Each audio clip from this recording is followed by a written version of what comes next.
The world of magic doesn't end with the turning of a page. Love rises and falls anew, forbidden like poison or blazing like a phoenix's flame. The heroes we thought we knew uncover their hearts once more. So step into the enchantment of emotion and welcome to a world where love is written anew. The rain had been falling over London since dawn, a steady drizzle that misted the windows of the Ministry of Magic and left the city looking like a watercolor painting, muted, grey, and full of quiet secrets. Hermione Granger stood by one of those tall windows in the Department of Magical Law Enforcement, her quill hovering above a report she'd rewritten 3 times already.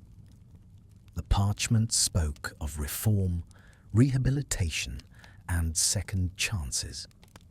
Words that sounded noble on paper, but felt heavier when applied to the people who had once tried to destroy everything she loved. Still, she believed in them. Not the Death Eaters necessarily, but in the idea that people could change.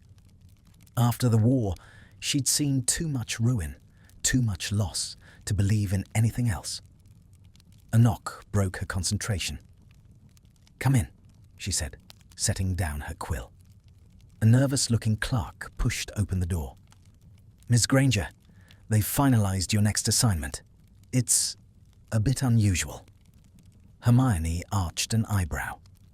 Unusual how? The clerk hesitated, his fingers tightening around the file he held. "You're to oversee one of the ministry's rehabilitation participants. He'll be working here for the next 6 months under your supervision." "That's part of my job," Hermione said slowly. "Who is it?" The clerk glanced at the name on the file as though it burned him. Draco Malfoy. The name landed like a chill in the room. For a long moment, Hermione said nothing. The rain whispered against the glass, filling the silence.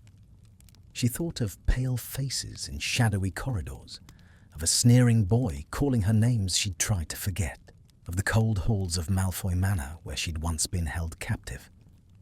When she finally spoke, her voice was calm, steady. "All right, I'll take the case." The clerk blinked. "You will?" "Yes," she said, more to herself than to him. "If we're to believe in change, we can't start with the easy ones." The next morning, she found herself waiting in one of the ministry's smaller briefing rooms, a tidy space with a single enchanted clock ticking above the door. She'd brought the file with her, reading through every note. After the war, Draco Malfoy had avoided Azkaban through testimony that he'd acted under duress. He'd lost his father, nearly lost his mother, and had been placed under strict ministry surveillance ever since. Now he'd been accepted into a pilot program designed to help reintegrate reformed offenders. Assigned work, mandatory counseling, magical monitoring charms. Hermione herself had helped draft its framework, but she hadn't expected to become part of it. The door opened. He stepped in, looking older but unmistakably himself. Pale blonde hair neatly tied back, grey eyes sharp but wary. His fine robes were gone, replaced by standard-issue ministry attire that looked strange on him, like borrowed skin. "Granger," he said quietly, as if testing the word. "Malfoy," she returned, equally measured. For a moment, they only stared at each other. Gone were the sneers and insults of their school days. What remained was something colder, mutual discomfort, perhaps even curiosity. She gestured toward the chair opposite her. "Sit down. We'll discuss the terms of your assignment." He hesitated, then obeyed. "You'll be working here in the department's records division," she began, cataloguing witness statements from the war trials, cross-referencing names, ensuring accuracy before they're archived. "Sounds riveting," he murmured. "It's important work," Hermione said crisply, "and it keeps you away from sensitive areas of the ministry." He gave a small, humorless smile. How reassuring. She ignored the jab. "You'll report directly to me at the end of each week. I'll be reviewing your progress and submitting reports to the program board."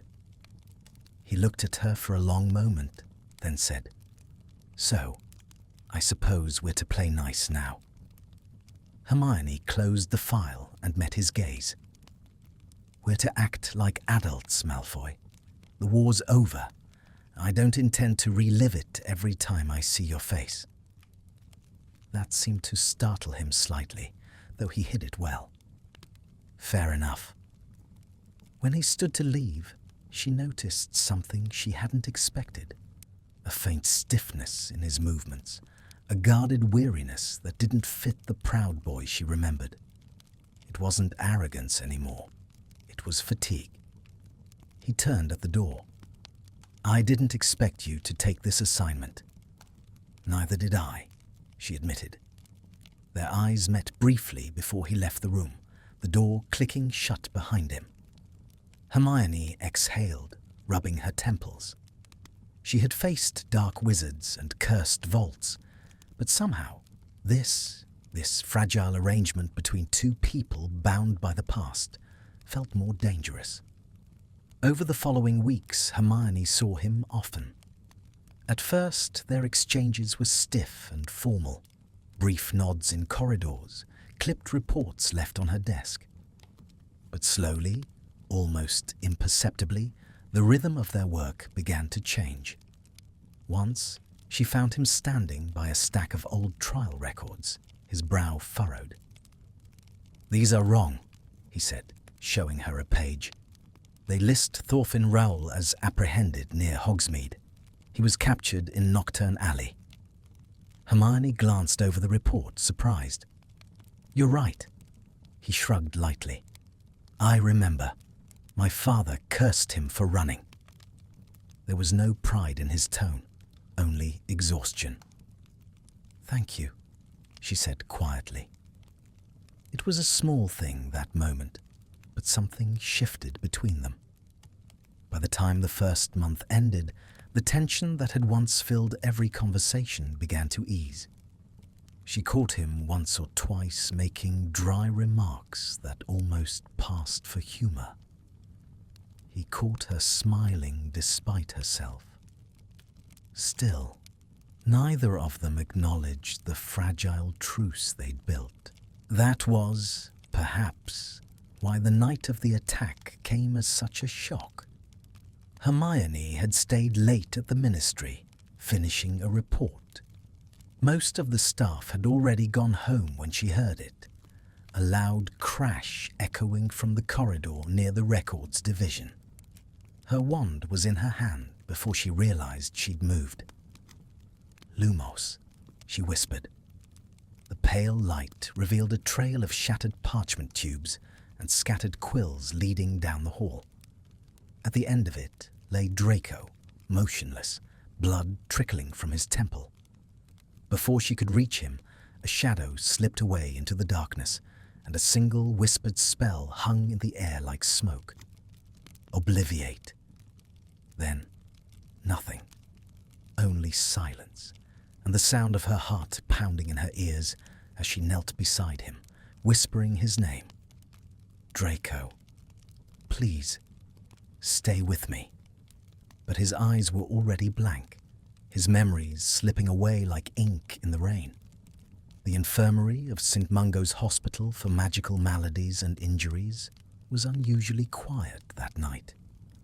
The lamps floated low, their light dimmed to a gentle gold, and the rhythmic hum of healing charms filled the air.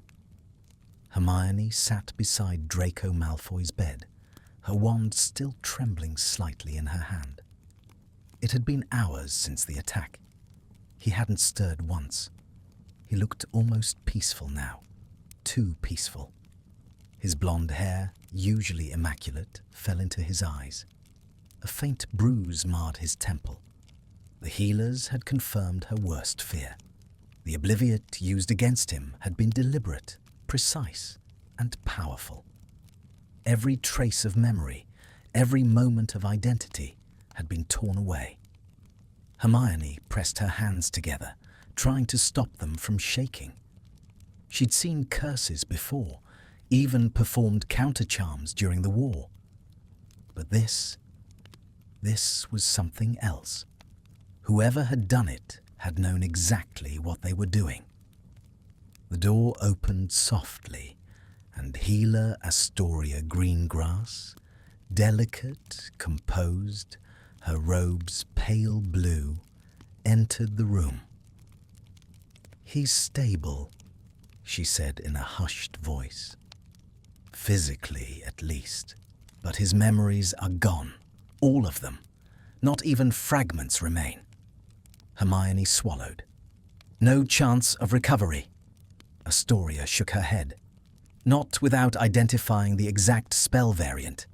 And even then, memory restoration is unpredictable. He may regain flashes, sensations, or nothing at all." Hermione's gaze returned to Draco. "Does he know who he is?"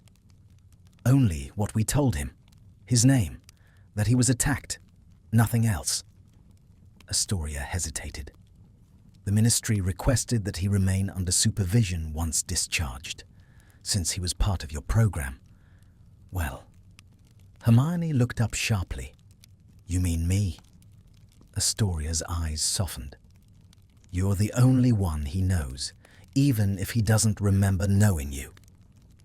Hermione wanted to protest, to insist that someone else could handle it, that this wasn't her responsibility. But the words died on her tongue. Something deep inside her refused to walk away. "I'll take him," she said quietly. "I'll help him." When Draco awoke, dawn was breaking through the hospital windows. He blinked slowly, frowning at the unfamiliar room. His eyes moved to Hermione, who sat at his bedside, a cup of tea cooling in her hands. "Where am I?" His voice was hoarse, uncertain. "At St. Mungo's," she said gently. "You were attacked. Someone used a memory spell on you." He frowned, trying to piece together the words. I don't remember. Anything." She nodded. "I know." He looked at her more closely then, as though studying a stranger who somehow felt familiar. "Do I know you?" Hermione hesitated. "We work together," she said carefully. "At the Ministry. I'm Hermione Granger." He repeated her name slowly, like tasting something foreign. "Granger." He frowned. "That means something, doesn't it?" Her chest tightened. "It used to," she said softly. He looked down at his hands. "Who am I?" "You're Draco Malfoy," she said. "You come from an old wizarding family. You were part of the war that ended years ago. But you're not like them anymore. You've been trying to change." He frowned. "And did I?" Hermione smiled faintly. "You were trying." He didn't press further. Instead, he leaned back, staring at the ceiling. "Everything feels empty," he murmured. "Like I'm standing in a house with no walls." Hermione said nothing.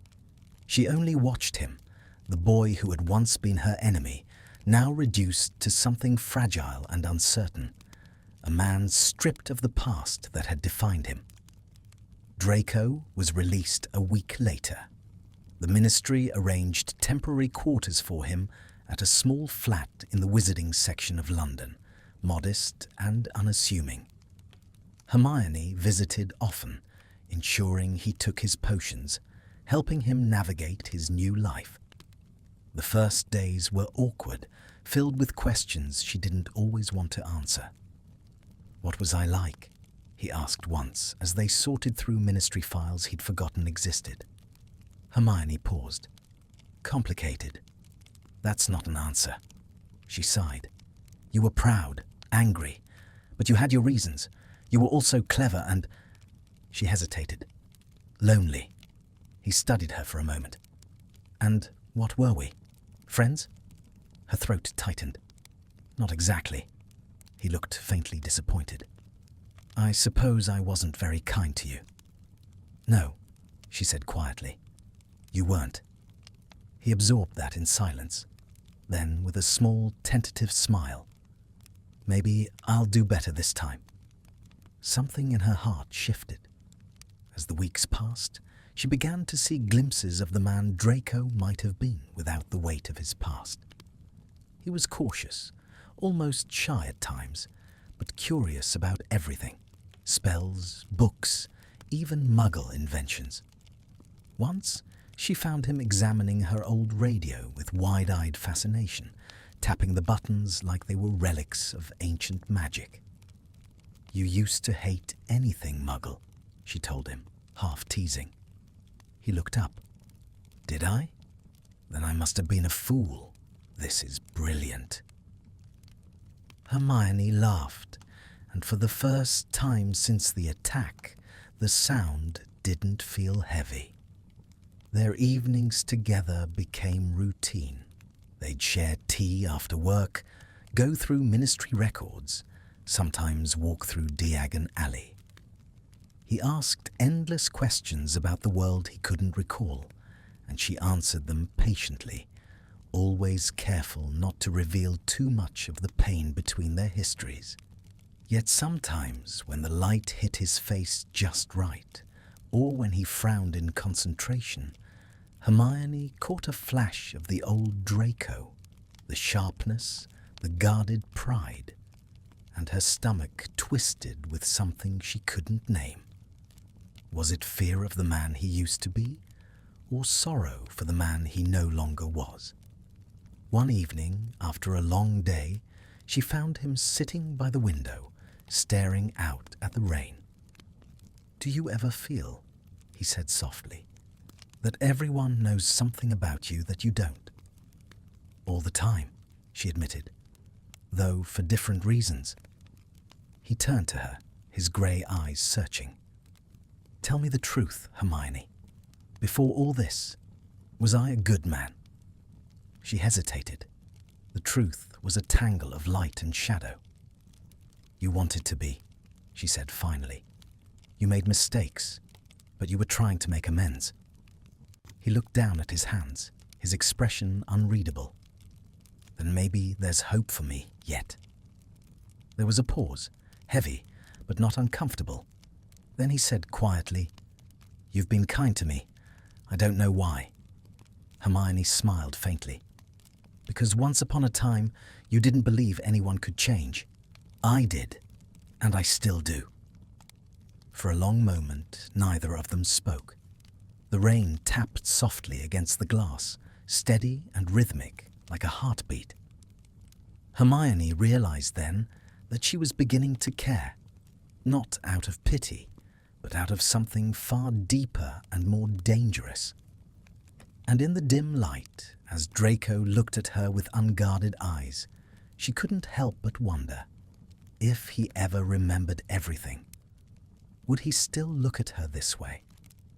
Because the truth, the part she could not say aloud, was that forgetting had made him gentle, and remembering might destroy him. Winter crept upon London quietly, cloaking the city in mist and chill. The lamps along Diagon Alley glowed faintly golden in the darkness, their light reflecting on puddles that shimmered like melted stars.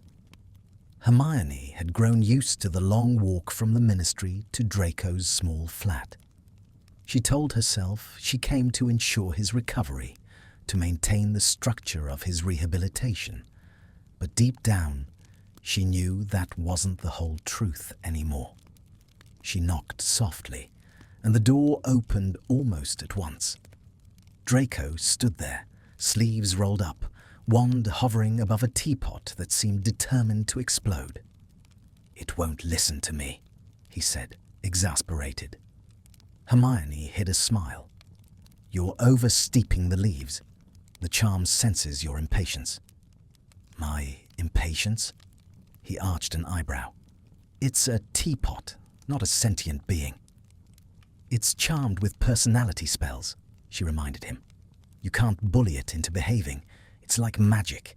It requires respect. Draco sighed dramatically, lowering his wand.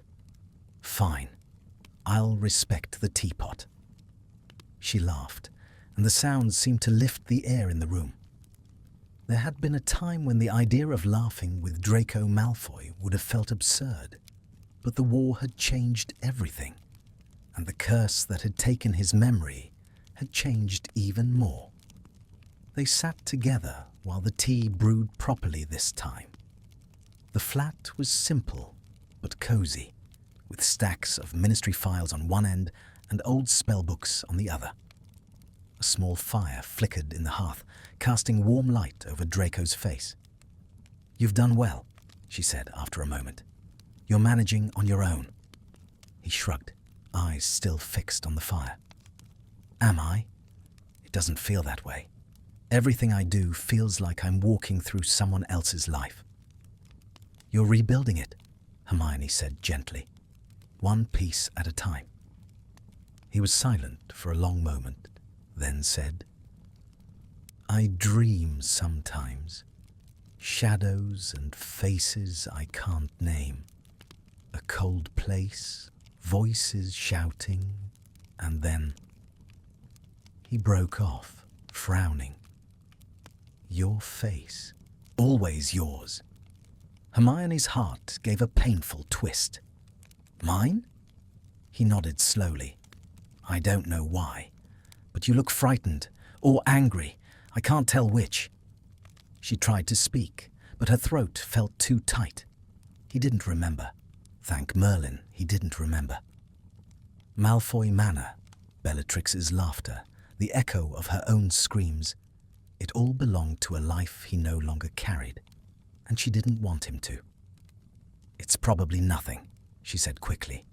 Just fragments. Dreams aren't memories. He studied her for a long moment. Maybe, but it feels real. Hermione turned away, busying herself with the teacups. You should write them down, she suggested. Sometimes it helps the healers trace what the mind is trying to restore. He obeyed, though his expression said he didn't fully believe her. The following week, the ministry investigation into his attack made progress. Hermione was summoned to an emergency meeting. The auras had uncovered traces of a dark mark variant embedded into the memory spell, an indication that whoever had attacked Draco was once part of Voldemort's circle. Harry met her in the corridor afterward, his expression grim.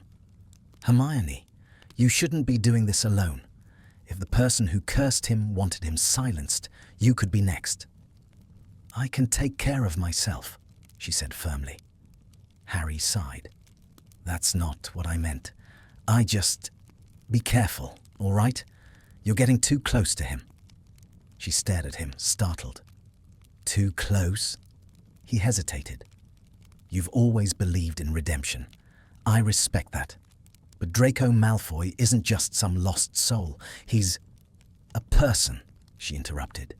He's a person who's been through hell. He deserves the chance to start over. Harry's shoulders dropped. I know. But if he remembers what he's done, it'll crush him. And if he doesn't, someone else might try to finish the job. Hermione looked away. Then I'll make sure that doesn't happen. When she returned to Draco's flat that evening, she found him sitting at his desk, parchment spread before him. He looked up as she entered. You were right, he said quietly, about writing the dreams down. They're getting stronger. She approached slowly. What did you remember? He hesitated. A wand in my hand. Someone shouting my name. Fire. Smoke. Then your voice. You said something. I think you begged someone to stop. Hermione's breath caught. You don't need to force it, she said quickly. Memories can return in fragments. Let them come on their own. He looked at her closely. You know what I'm remembering, don't you? Her silence was answer enough. For a long time, he said nothing. Then, softly, was I one of them? The ones who hurt people? Hermione closed her eyes. You made choices, but you also saved lives. You saved mine. Draco blinked, startled. I did? She nodded. You stopped them from killing me, at your own risk. You've spent years trying to atone for that past. His gaze dropped to the parchment. Maybe forgetting was a mercy. Hermione wanted to reach out, to touch his hand, to tell him that he wasn't alone. But she didn't. Instead, she said quietly, You have the chance to become whoever you want to be now. He looked up, his grey eyes full of confusion and something more fragile, hope. And who do you want me to be? Hermione froze. The air between them shifted, heavy with something unspoken. I want you to be someone you can live with, she said softly. But that wasn't the whole truth. What she wanted, what terrified her, was already written in the way she watched him, in the way her pulse quickened when he smiled. A week later, the dreams turned to nightmares. Draco began waking in cold sweats, sometimes calling her name, sometimes whispering apologies to people who no longer lived. Hermione stayed through the nights, making tea, calming him with gentle words.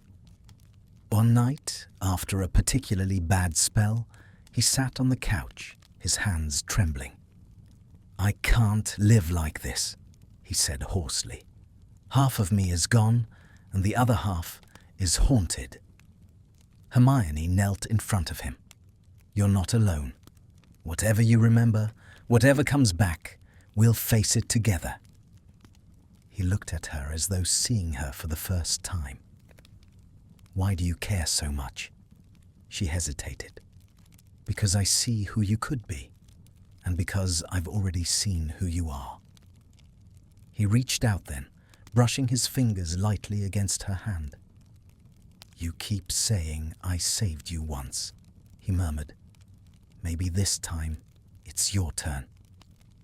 Hermione felt her breath catch. The distance between them vanished until a sudden knock at the door shattered the moment. She rose quickly, smoothing her robes.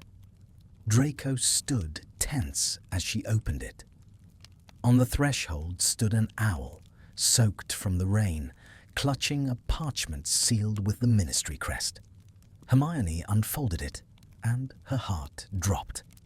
Attention. The attacker identified. Proceed with caution. Target likely to strike again. Below, in slanted ink, was a single name, Thorfinn Roll. Hermione's blood ran cold. She looked up at Draco, who had gone pale. I know that name, he whispered. Yes, she said quietly. You do. The air between them grew thick with dread. His memories were returning, and with them came danger neither of them could escape. Outside, thunder rolled across the London sky, and Hermione knew the fragile peace they'd built was about to shatter. The storm outside raged through the night, rattling the windows of Draco's flat, as if the world itself had decided to bear witness to what neither of them could say aloud. The fire in the hearth had long since burned down to embers, their glow casting flickering shadows across the walls. Hermione sat on the sofa, the parchment from the ministry still trembling in her hands. Thorfinn Rule. The name carried with it the echo of another time, of the war, of cold stone halls and dark laughter.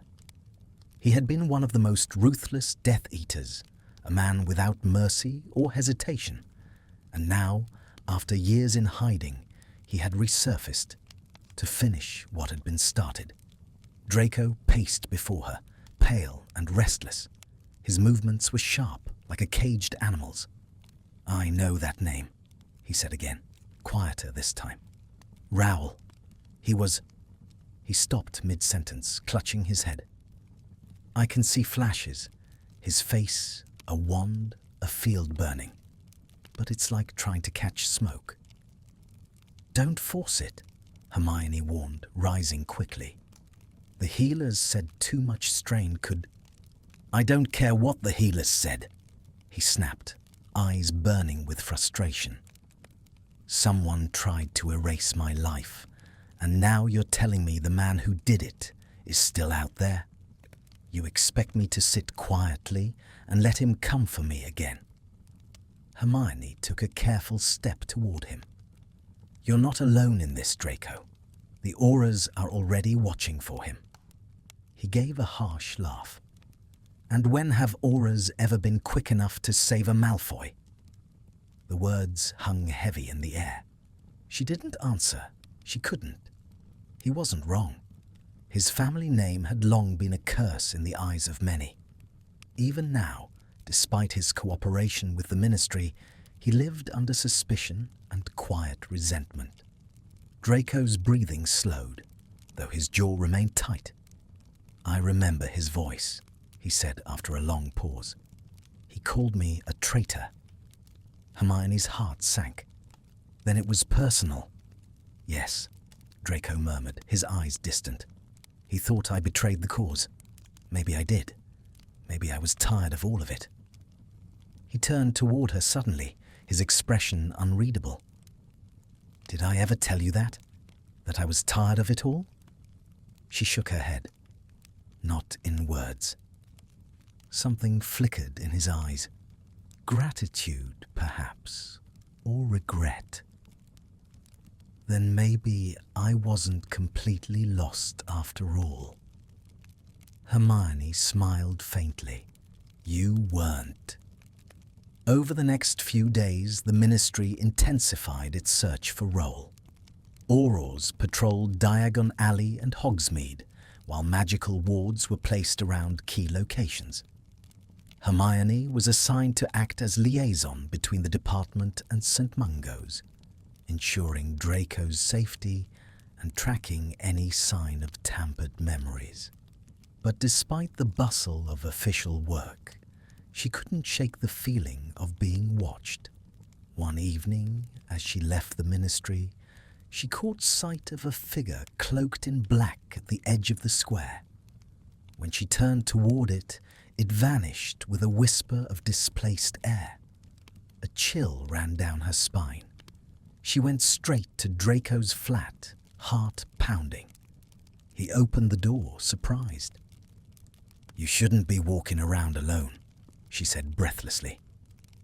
"I could say the same to you," he replied, but the teasing note in his voice faded when he saw her expression. "What happened?"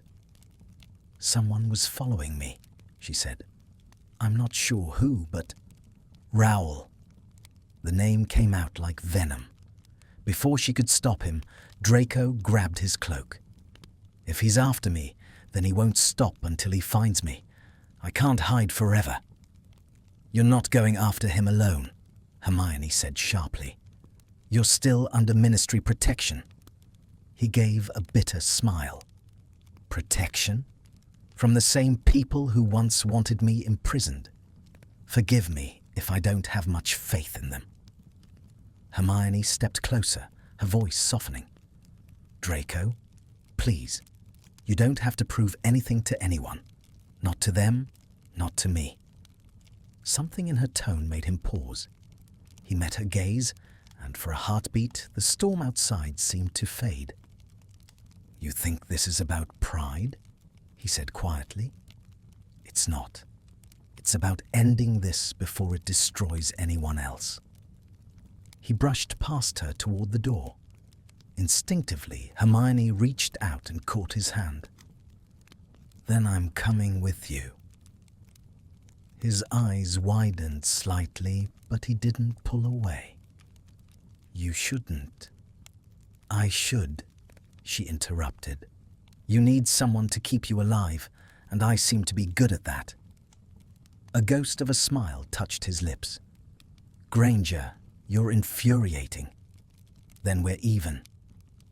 They apparated to Nocturne Alley, the place where Roll had last been spotted. The narrow streets were slick with rain, the air thick with the stench of damp stone and old curses. Shadows clung to every corner. "Stay close," Draco whispered. Hermione nodded, wand at the ready. They moved quietly, the sound of their footsteps muffled by the wet cobblestones. Somewhere in the distance, a door slammed and a cat hissed.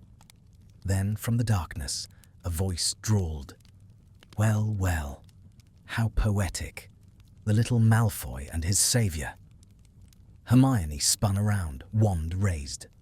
Thorfinn Rowell stepped from the shadows, his face gaunt and cruel, his wand gleaming under the faint lamplight. Draco froze. Memories crashed through his mind like broken glass. Rowell's laughter, the smell of burning, the night he'd defied him. He staggered, clutching his head. "Draco!" Hermione shouted, stepping in front of him. "Stay back!" Rowell sneered. "Still hiding behind mudbloods, are you? Some things never change." "Stupefy!" Hermione shouted, the spell searing through the air. Rowell deflected it with a flick of his wand, sending sparks flying. The duel began in a blaze of light and fury. Hermione moved fast, casting shield after shield as Rowell's curses shattered against them. Draco, shaking off the haze, joined in, his instincts returning with every spell he cast. "Expelliarmus!" he shouted. Rowell barely blocked it, snarling. "Forgotten who you are, Malfoy?" Rowell spat. "You think a clean conscience will save you?" Draco's hand trembled, but his voice was steady. "No, but she might." Hermione's next spell struck true. Rowell flew backward, crashing into a pile of crates. But before they could reach him, he disapparated with a crack, leaving only smoke behind. For a long moment, neither of them spoke. The rain began again, soft and relentless. Hermione lowered her wand slowly. "He'll come back." Draco nodded, breathing hard. "Let him. I remember now." She turned sharply. "What do you mean?" He met her gaze, eyes full of something she hadn't seen in him before, clarity and pain. "Everything. The manor, the war, you." Her stomach dropped.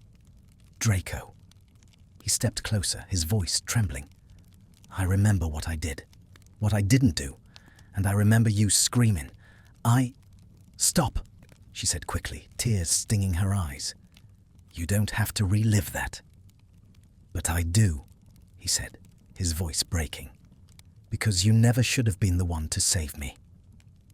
He turned away, rain streaking down his face like tears. "You don't understand, Hermione.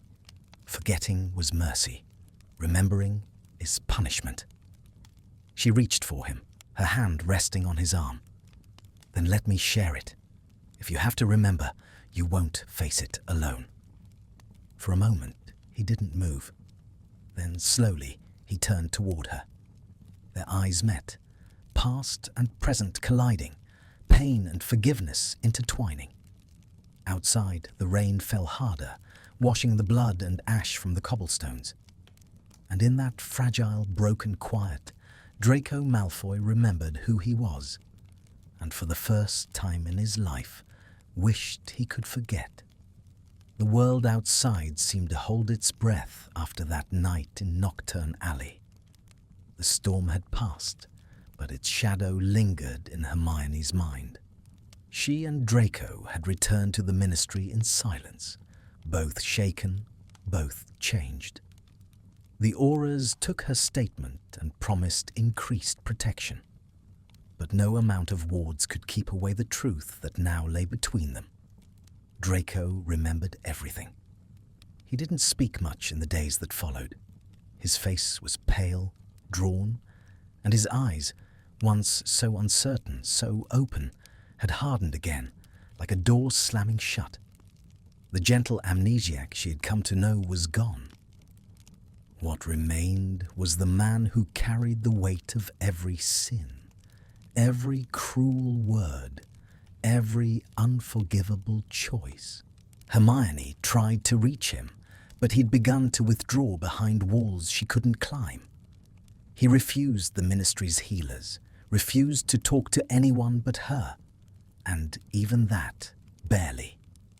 On the third day, she found him at his flat, staring into the fireplace, though no flame burned there. The cold light of morning fell across his face, making the hollows beneath his eyes seem deeper. "You're punishing yourself," she said quietly from the doorway. Draco didn't look up. "You make it sound undeserved." "You were a child," Hermione said. "We all made choices in the dark. Some of us had to live with them longer than others." He gave a bitter laugh. "That's generous of you, especially from someone who saw me at my worst." "I saw you scared," she said simply. "That's not the same." Finally, he turned toward her. "You don't understand. When I forgot everything for the first time in my life, I wasn't afraid. I wasn't angry. I was free. And now it's all back. Every face, every scream, every moment I stood by and did nothing." Hermione stepped closer. "Then don't waste it. You were given a second chance, Draco. Use it. Do something with it." He looked at her as though her words pained him. "You make it sound easy." "It isn't," she said, "but it's possible." Their eyes met for a long moment, and for the first time since the attack, she saw a flicker of the man he had become, the one who'd learned to laugh over teapots and read books by candlelight. But the peace was short-lived. That night, the auras reported another disturbance. A magical trace, Rolls, had been detected near the outskirts of Wiltshire, close to what was once the Malfoy estate. The message was clear.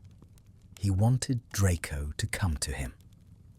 Hermione was summoned to the ministry before dawn. Kingsley Shacklebolt himself stood at the centre of the room, the dim light glinting off the silver threads of his robes. "Granger," he said gravely, "we believe Raoul intends to lure Malfoy back to the manor. It's a trap, but one he may walk into willingly." Hermione's heart sank. "He wouldn't." "He would," Kingsley interrupted gently. "He feels responsible. He's been avoiding our guards, slipping through detection charms. He's already gone." Hermione felt the room tilt slightly. "Gone?" Kingsley handed her a small parchment. "This was found in his quarters." She unfolded it, her breath catching as she read the few scrawled words. "I have to end this. Don't follow me." Of course, she followed. The ruins of Malfoy Manor rose out of the fog like the bones of a long-dead creature.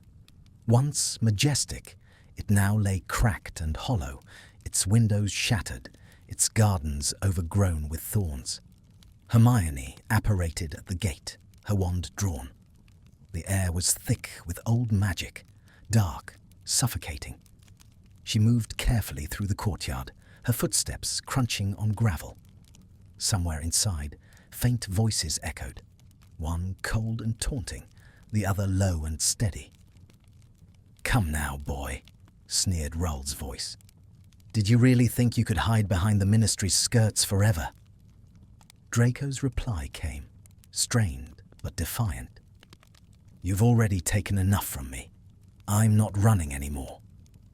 Hermione pushed open the great doors, which groaned in protest. The grand hall was cloaked in shadow, lit only by the flicker of blue spellfire. At its centre stood Draco and Raoul, wands raised, the air between them alive with tension. Raoul was gaunt, his skin ashen, his eyes gleaming with madness. "You betrayed the cause, Malfoy. You handed us over to them." "I betrayed no one," Draco said through clenched teeth. "I stopped serving monsters." Raoul's laugh was hollow. "And what are you now? A ministry pet? A coward hiding behind a mudblood's forgiveness?" Hermione stepped forward before Draco could answer. "Enough, Raoul. It's over." Raoul's eyes flicked to her, narrowing. Granger, of course, always in the way. Without warning, he raised his wand. Crucio. The spell shot toward her, red and blazing.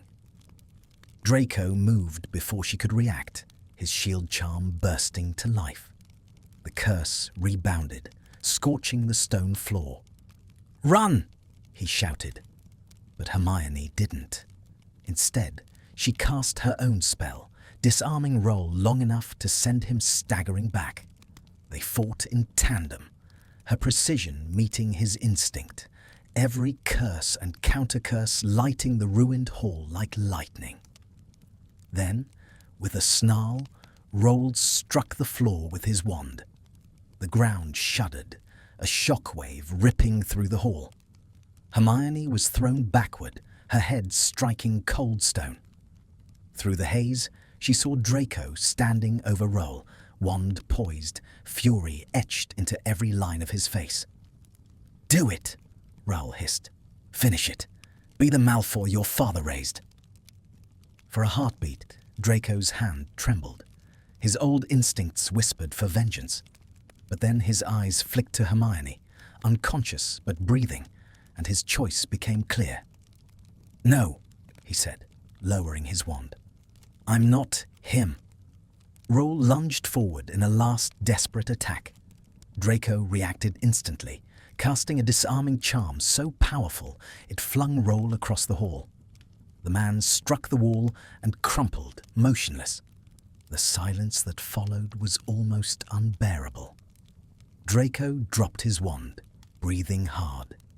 He crossed the floor to Hermione and knelt beside her, his hand brushing a strand of hair from her face.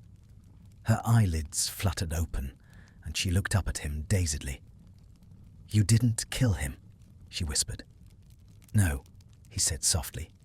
"I killed the man who would have." She smiled faintly, tears glistening in her eyes. "Good." He helped her to her feet, steadying her. Around them, the manor groaned as if sighing its last. When they stepped outside, dawn had begun to break, a pale, fragile light spilling over the hills. Draco paused at the threshold, looking back one last time at the home that had shaped and scarred him. "Goodbye," he murmured. Hermione reached for his hand. "It's over now." He glanced at her, something raw and uncertain flickering in his gaze. "Is it?" "For tonight," she said softly. "That's enough." They walked away together as the first rays of sunlight broke through the mist, touching the ruins of Malfoy Manor and turning them briefly to gold. And for the first time in years, Draco Malfoy didn't look back. The weeks after the confrontation at Malfoy Manor passed like a quiet dream. The Ministry hailed Draco as an unlikely hero, though the word sat uncomfortably between them both. The papers were careful not to praise him too much, for old prejudices ran deep. "Former Death Eater prevents Dark Wizard's return," read one headline, but the undertone was clear. Even monsters can be useful. Draco didn't care. He never had much use for the world's opinions. What mattered to him now was the silence after battle, the unfamiliar peace that settled over his days, and the strange warmth that lingered whenever Hermione entered a room. She visited him often, sometimes to discuss official matters, sometimes simply to bring tea and pretend it was work. The flat no longer looked as bare as it had before. There were books scattered across the table, a few plants by the window, and a soft rug she had insisted he needed. He hadn't argued. This morning, the winter light filtered pale through the curtains. Hermione sat at the desk, quills scratching softly as she wrote a report for the department. Draco stood nearby, leaning against the counter, a mug of coffee in hand. "You're avoiding sleep again," she said without looking up. "I sleep enough." "You pace half the night. The neighbors must think you're possessed." He smirked faintly. "I'm told I have that effect on people."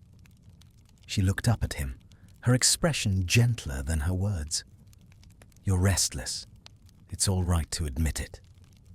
He turned toward the window, watching the snow begin to fall. "Every night I see the manor again. The sound of spells, Roll's face, my father's voice whispering in the dark. But then, there's you, standing in the middle of it, not afraid. It doesn't make sense."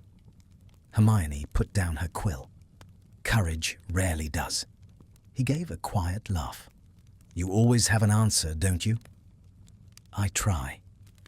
The silence that followed was not uncomfortable. There was something between them now, something unspoken yet steady. It had begun as obligation, grown into trust, and now hovered on the edge of something far more dangerous: affection. When the first owl arrived that afternoon, Hermione assumed it was ministry business. But when she broke the seal, her blood ran cold. The war never ends for those who remember. No signature, just the faint trace of ash burned into the parchment. She looked up sharply. Draco was watching her. "What is it?" "Nothing," she said too quickly, folding the letter. "Just work." He frowned. "You're lying." "I'm protecting you." "From what?" She hesitated, then handed him the note. His face darkened as he read it. "He's not alone," he said softly. "Roll had followers, men who disappeared when the Dark Lord fell. They'll want revenge." "We'll tell the Auras," she said. Draco shook his head. "They won't protect me. I'm still one of them in their eyes, no matter what I do." Hermione's jaw tightened. "Then I'll protect you." He looked at her sharply. "You're not serious." "I am. Granger, Hermione, you've already risked enough." She met his gaze steadily. "You saved my life once. Let me do the same for you." There was something in her tone that made him fall silent. He wanted to argue, to tell her this wasn't her fight, but she was already gathering her cloak. They spent the next few days strengthening the wards around his flat. Hermione, precise and methodical, layered protection charms like woven silk. Defense upon defense, spell upon spell. Draco watched her work, occasionally lending his wand to reinforce a barrier. By evening, they were both exhausted. She sank into a chair by the fire, rubbing her temples. "We've done what we can," she murmured. "If anyone tries to get through those wards, they'll regret it." Draco poured 2 cups of tea and handed her one.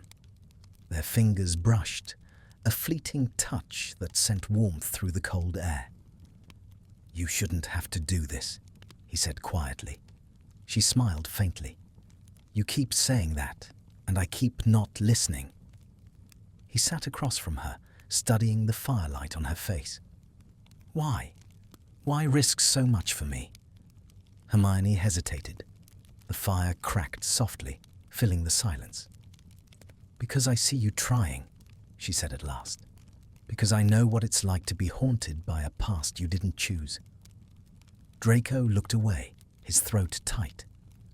"I don't deserve that kind of forgiveness." "Then earn it," she said simply. Something in him broke then. something brittle that had kept him apart from everyone, even from himself. He reached across the small space between them, fingers trembling slightly as they brushed her hand. "Hermione," he whispered, as if her name alone was a spell.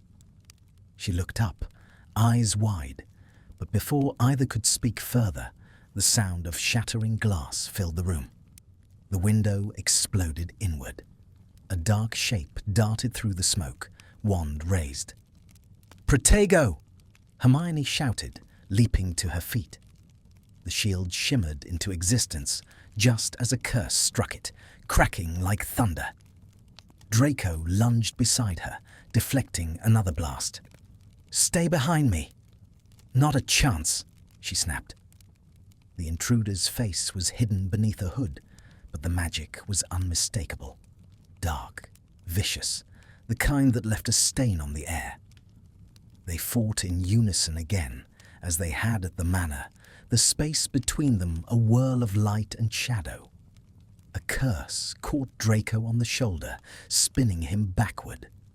Hermione's fury ignited. With a fierce motion, she sent a wave of magic that shattered the attacker's wand and threw him against the wall.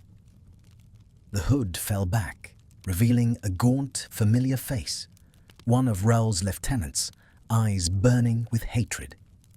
"You should have stayed dead, Malfoy," the man spat before collapsing, unconscious. The silence afterward was deafening. Hermione's hands shook as she lowered her wand. Draco, breathing hard, clutched his bleeding shoulder, but gave a faint, crooked smile. "You've improved since Hogwarts." She shot him a look that was half fury, half relief. "You nearly died." "I've been nearly dying for years," he said softly. "This isn't new." She pressed a hand to his shoulder, murmuring a healing charm. The skin knit together slowly, leaving only a faint scar. When it was done, her hand lingered there, her pulse racing beneath her fingertips. He met her gaze, eyes dark and steady. "You should go before they send another." "I'm not leaving you," she said. Something unspoken passed between them then, heavy with all the things neither dared to name. The fire burned low, casting the room in amber light. Draco reached for her hand, his touch uncertain. "You've done enough," he whispered.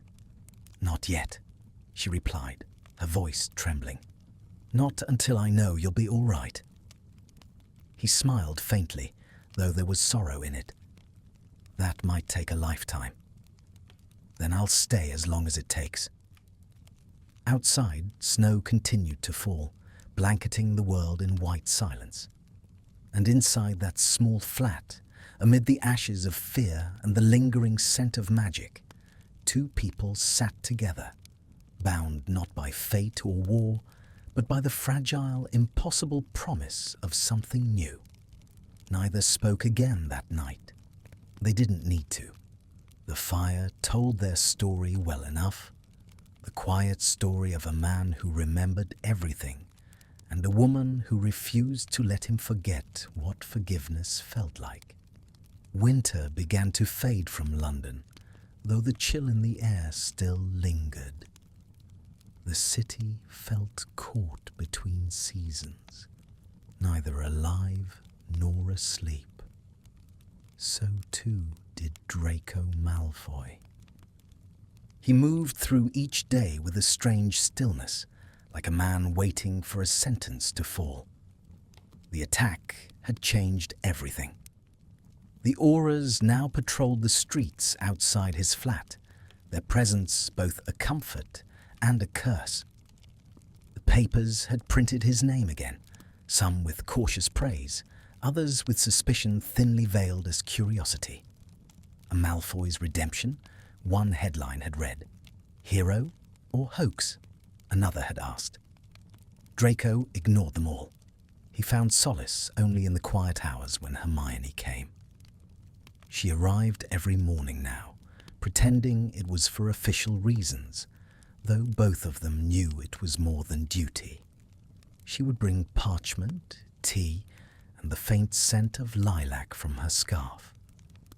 The air always felt lighter when she entered. Today was no different. She stepped through the door, brushing snow from her cloak. "You look worse than yesterday," she said, eyes narrowing slightly. "Charming as ever," he murmured, though a ghost of a smile tugged at his lips. "You're not eating properly. I don't remember hiring you as my healer." "You didn't. I volunteered." She set a tray on the table and poured 2 cups of tea. The room filled with the soft clinking of china, the warmth of domesticity that felt too fragile to last. Draco sat opposite her, studying the rising steam. "You keep coming here, Granger," he said after a moment. "Even after everything you've seen. Why?" Hermione glanced at him over the rim of her cup. "Because you need someone to remind you that you're not the man you used to be." He looked away. "And if I don't believe that, then I'll believe it for you." The words silenced him. He couldn't meet her eyes. The weight of her faith felt heavier than any curse. That afternoon, they walked together through Diagon Alley. The street had changed since the war. New shops had opened. Laughter once again drifted through the air. But some shadows remained. People still glanced twice when Draco passed, some whispering, others turning away. Hermione noticed. "They'll stop in time." "I doubt it," he said quietly. "People don't forget monsters." "You're not a monster." "Not anymore," he murmured. She reached out, brushing her gloved fingers lightly against his sleeve. "You never were. You were just afraid." Her touch steadied him more than he cared to admit. They stopped before Flourish and Blots, where new volumes gleamed in the window. Hermione's eyes lit up instantly. "Look, they've restocked magical theory through the ages. I've been trying to find that edition for months." Draco smirked. "And here I thought you had every book in Britain memorized." "Almost," she said, grinning. He watched her through the glass, her reflection softened by the winter light. She was laughing, freely, unguarded. It struck him then how long it had been since he'd seen her truly happy. The thought stirred something inside him, something equal parts wonder and guilt. But the moment shattered when a cold voice spoke behind them. "Well, if it isn't the Ministry's favorite charity case." Draco stiffened. Turning, he found himself face to face with a man he recognized instantly. Ernest Selwyn, a wizard whose family had lost influence after the war. His sneer was polished, his tone dripping venom. Hermione's eyes flashed. "Walk away, Selwyn." "Oh, I was only curious," Selwyn drawled. "How does it feel, Malfoy? Playing house with the Golden Girl? Or is she simply keeping an eye on you for the Ministry?" Draco's wand was in his hand before he realized it. "Watch your mouth." Selwyn smirked. "Touched a nerve, have I?" "Enough," Hermione said sharply, stepping between them. "You'll regret this, Selwyn." He chuckled. "I doubt that. The Ministry can pardon him all they want, but everyone knows a serpent doesn't change its skin." Draco's jaw clenched, but instead of replying, he lowered his wand. "Let him talk," he muttered. "It's all they have left." Hermione waited until Selwyn stalked away before turning to him. "You can't let people like that get to you." He gave a dry laugh. "It's not people like him I worry about. It's me." She wanted to argue, but the pain in his voice stopped her. That night, the nightmares returned. He woke drenched in sweat, his heart pounding, the echo of screams ringing in his ears. The manor again, the fire, the mark on his arm burning like molten iron, his father's cold voice, and her, Hermione, on the floor, crying out. He sat up, shaking, unable to breathe. For a moment, he didn't know where he was. Then a knock came at the door. "Draco," Hermione's voice. "Are you awake?" He hesitated before answering. "Yes." She entered softly, her hair loose around her shoulders, a blanket wrapped around her. "I heard you shouting." "It was nothing," he said hoarsely. "Just a dream." She crossed the room, her expression gentle. "You don't have to pretend with me." He tried to look away, but her gaze held him still. She sat on the edge of his bed, reaching for his hand. "Tell me what you saw." He closed his eyes. "Everything I've spent my life trying to forget. You don't have to face it alone." He laughed weakly.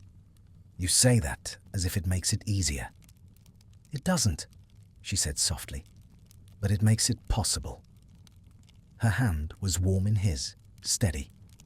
For the first time, he let the silence settle without pushing it away. After a while, she said, "You once asked why I keep coming back. The truth is, I don't know how not to." He opened his eyes, startled. "You've changed, Draco, and maybe I have too. But what matters is that you're here, alive, fighting to be better. That's enough for me." Her words fell between them like a spell. Slowly, he reached out, his fingers brushing a loose strand of hair from her face. "You make me want to be better," he whispered. Hermione's breath caught, but she didn't move away. The air between them was charged, fragile as glass. Outside, snow began to fall again, soft and soundless.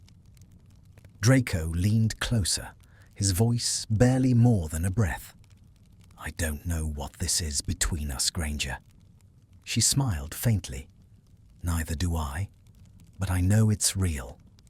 For a long moment, they stayed like that, two souls balanced on the edge of something neither dared name. And when Hermione finally stood to leave, Draco watched her go with a feeling he hadn't known in years. Hope, fragile but alive, flickering like the faint light of dawn after a long and endless night. Spring came slowly to London, cautious and pale. The frost melted from the edges of the rooftops, and the streets smelled faintly of rain and new beginnings. But for Draco Malfoy, the thaw brought unease rather than relief. His days had fallen into a strange rhythm. Mornings spent at the ministry, working quietly in the records division. Evenings at home, where the quiet felt both comforting and suffocating. Hermione visited often, her presence a bright tether to something steady. Yet even as warmth began to bloom between them, Draco sensed the inevitable distance that time, or truth, would bring. He could not escape what he remembered. The faces of those he'd failed haunted him still, and though Hermione never asked, he knew she carried her own ghosts too. They both bore scars that no magic could erase.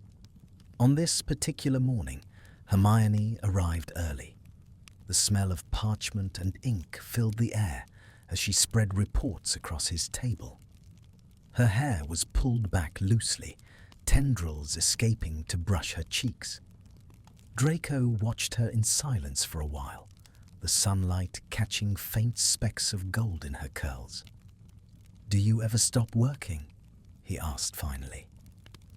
"Do you ever stop brooding?" she replied without looking up.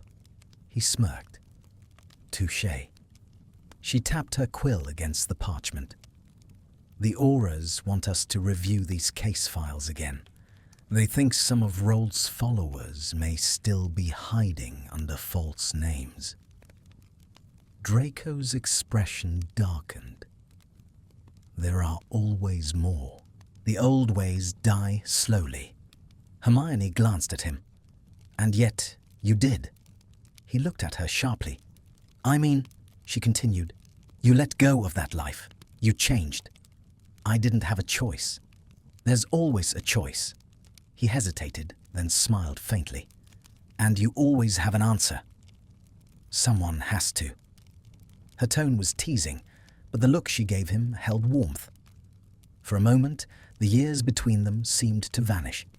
The hatred, the pain, the walls built out of pride and fear. What remained was fragile, new, and real. That afternoon, they were called to the ministry for an urgent briefing. The air in the Aura office was tense, heavy with magic and murmured conversations. Harry Potter stood at the head of the table, his expression grim. Another attack, he said. One of the witnesses from Rold's trial was ambushed near Hogsmeade last night. He survived, barely. Hermione's brow furrowed. Was it one of the remaining Death Eater cells? Harry nodded. We think so. But there's more. One of the attackers was using spells we've only ever seen in the Manor records. Spells designed to break through magical wards. Draco stiffened. Those weren't meant to be used again. They are, Harry said, and someone with knowledge of those spells must be feeding them information. His eyes flicked to Draco for a moment, not accusing, just wary. Draco met his gaze coolly. You think it's me? I think someone wants it to look like you, Harry said. Hermione glanced between them. We'll find out who. After the meeting, she caught up with Draco in the corridor. Don't let them get to you, she said softly. He gave a tight smile. I'm used to suspicion. Comes with the name. Your name doesn't define you, doesn't it? Hermione reached for his arm, stopping him. No, not anymore. Her touch was light, grounding. He didn't pull away. You always know what to say, he murmured. Not always, she admitted. But I mean it.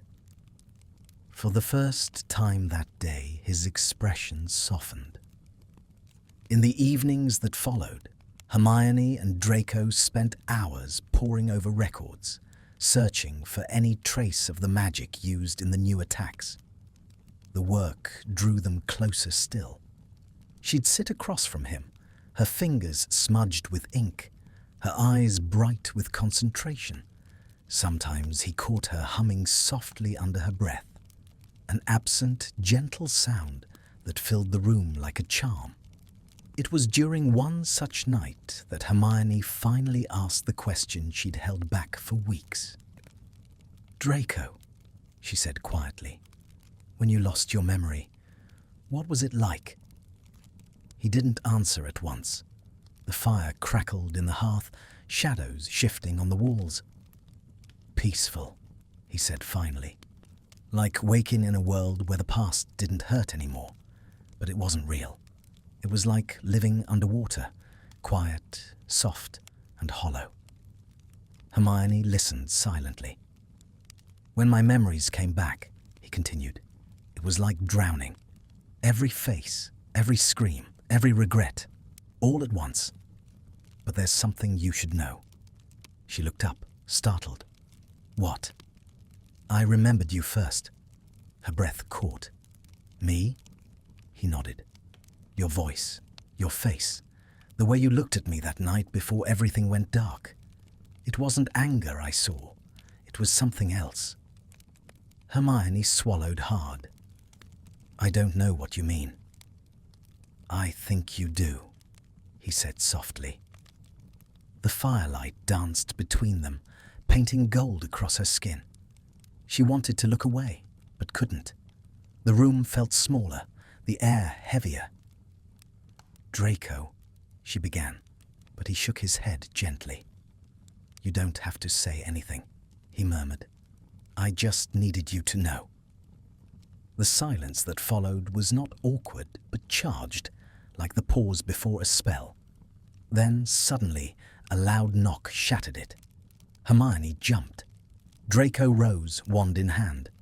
The knock came again, more insistent this time. "Stay here," he said, moving toward the door. He opened it cautiously and froze. A young aura stood there, pale and breathless. "Mr. Malfoy," the man stammered. "They've found another mark, outside your flat."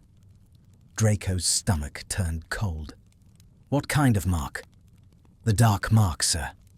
Hermione gasped. "But that's impossible.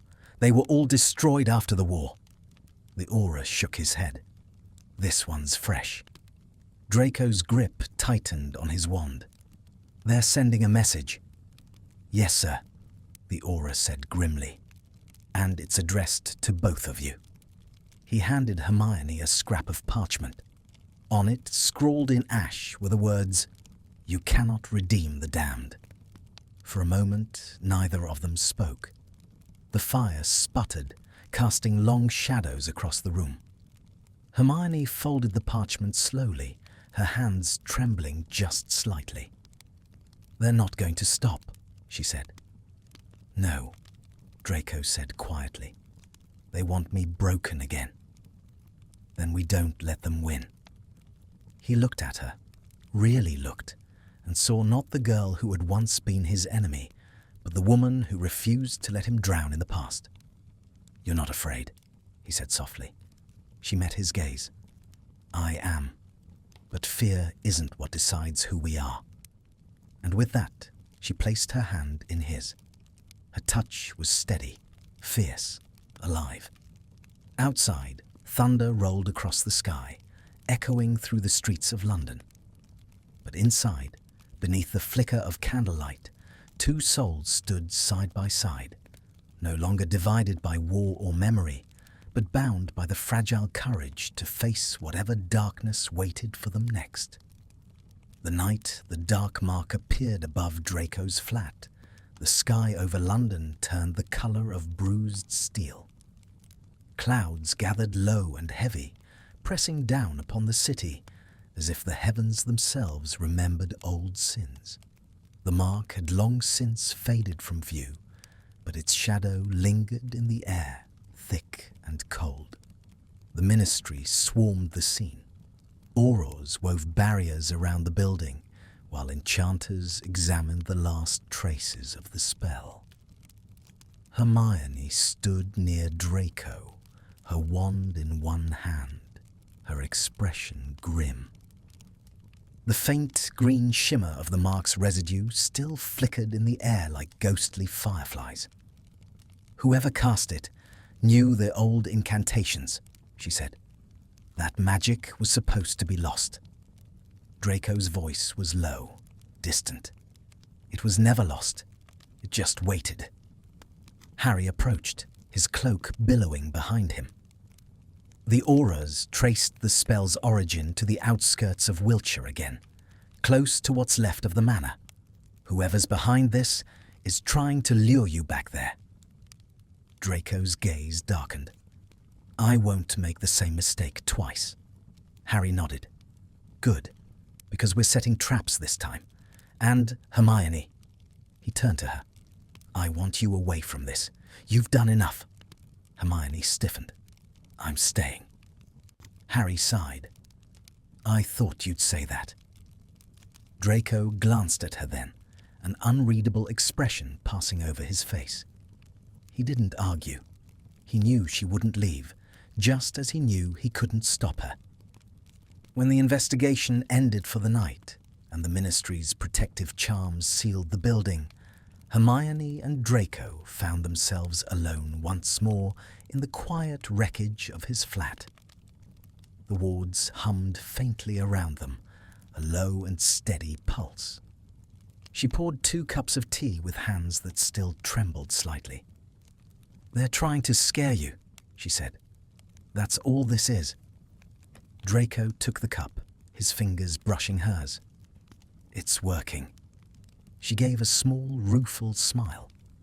"At least you're honest." He leaned back, staring into the dark liquid. You know, I used to think the dark mark was power. I remember the night they burned it into my skin. It felt like belonging. Now I look at it, and all I see is ownership. Hermione's eyes softened. You're not owned anymore. Aren't I? He rolled up his sleeve, revealing the faint scar where the mark had once been. The skin there was pale, almost translucent. It's gone, but it still burns sometimes. Maybe it always will. Hermione reached out before she could stop herself, her fingers resting lightly against his wrist. Scars fade, she said. Pain doesn't have to rule you. Draco looked at her hand, then up at her face. His voice dropped to a whisper. You believe that? I have to, she said softly. Otherwise, none of it was worth it. The silence between them deepened. Outside, the wind howled down the narrow street, shaking the shutters. The world felt smaller, the air tighter. Then, without thinking, Draco said the words that had lingered in his chest for weeks. I don't deserve you, Granger. She blinked, startled. What are you talking about? You, he said simply. You've spent your life saving people who don't deserve it. Me most of all. Hermione shook her head. Deserving has nothing to do with it. You're trying, Draco. That's what matters. He laughed quietly, a sound half bitter, half astonished. You make it sound so simple. It isn't, she admitted, but it's possible. Something in her tone made him look up again. The way she said it, steady, unshaken, felt like a spell in itself. And for the first time in years, Draco allowed himself to believe it might be true. In the days that followed, the Ministry redoubled its efforts to uncover the source of the attacks. Rumors spread quickly. Whispers of an underground network of ex-Death Eaters, loyal not to Voldemort, but to the idea of him. They called themselves the Pure Shadow. Draco heard their name in the corridors of the Ministry, saw the way people looked at him when they spoke of it. He was their past and their proof. Some thought he might even be their secret leader. Hermione defended him, fiercely and publicly. When one of the senior officials suggested he be placed under guard, she slammed her quill down and said, "If you cage him again, you'll make him exactly what you fear." Her words carried weight, and for now they left him be. But at night, the tension returned. Draco slept little. When he did, his dreams were filled with green light and whispers of loyalty twisted into hate. One evening, unable to bear the silence, he left his flat and walked along the Thames. The water shimmered beneath the moonlight, the city's reflection broken by ripples of wind. He didn't notice Hermione following until she spoke softly behind him. You shouldn't be alone. He turned, surprised but not displeased. You're persistent. Someone has to be. They stood side by the railing, the cool wind tugging at their cloaks. The smell of rain hung heavy in the air. Do you ever think about what it would have been like? Draco said suddenly. If things had been different. If we'd met in another time, another world? Hermione looked at him thoughtfully. Maybe we did. Maybe every choice creates another world where we did better, or worse. He smiled faintly. You sound like Dumbledore. I'll take that as a compliment. They fell silent again. The night around them felt vast, the city's hum distant. Draco's hand brushed hers on the railing, and she didn't pull away. After a long moment, he said, You make me forget the noise, the whispers, the guilt. Good, she whispered. Then I'll stay until you can forget them on your own." Draco turned toward her fully then. The moonlight caught in her eyes, reflecting silver against brown. For a heartbeat, neither moved. Then, slowly, he lifted his hand to her face, tracing his thumb along her cheek as if afraid she might disappear. "Hermione," he said quietly, "if I lose myself again, promise me you'll stop me." "You won't lose yourself," she said, her voice trembling. "I might. People like me don't get happy endings." "Then we'll write our own." He let out a shaky breath, half a laugh. "You really believe that?" "Yes," she said, and the conviction in her tone left no room for doubt. Draco leaned forward, just slightly, close enough to feel the warmth of her breath. The world around them stilled. The wind, the river, the city itself. For a moment, everything existed only between them. A lifetime of mistakes, forgiveness, and the fragile, impossible hope of something more. But before their lips could meet, a soft pop of apparition broke the moment. An owl swooped down from the darkness, a scroll tied to its leg. Hermione caught it instinctively. As she unrolled it, the words written in jagged ink made her heart drop. "You cannot save him. The past will always claim its own." The parchment burst into flame in her hands, vanishing to ash before either could react. Draco's voice was quiet, almost calm. "It's begun." Hermione looked at him, fear and determination warring in her eyes. "Then we end it, together." And though the night around them felt heavy with foreboding, Draco found himself clinging to the one truth that still mattered. He was not alone anymore. For the first time, that felt like enough. The days after the second warning blurred together in a haze of tension and half-slept nights. Even under the Ministry's protection, Hermione and Draco both sensed that safety was an illusion. The anonymous letters, the flickering traces of the dark mark, the whispers in the shadows, it all felt like the slow tightening of a noose. The pure shadow had gone silent, which worried Draco more than their taunts. Silence, in his experience, was never a sign of retreat. It meant they were planning something. By the first week of April, the Ministry had assigned permanent watch over his flat. 2 auras stationed in disguise near the entrance. Hermione, despite Harry's protests, refused to be reassigned. She continued to visit every morning, her calm presence anchoring him, even as the threat grew closer. That morning, the city was shrouded in fog. The air smelled faintly of smoke and damp stone. Hermione sat at the small table by the window, scribbling notes in her neat handwriting, while Draco leaned against the counter, watching her. "You've been quiet," she said, without looking up. "I'm thinking," he replied. "Dangerous habit, that." A smile flickered at the corner of his mouth. "I was thinking about choices, how they follow us, how they never really leave, no matter how much we try to bury them." Hermione paused in her writing, meeting his eyes.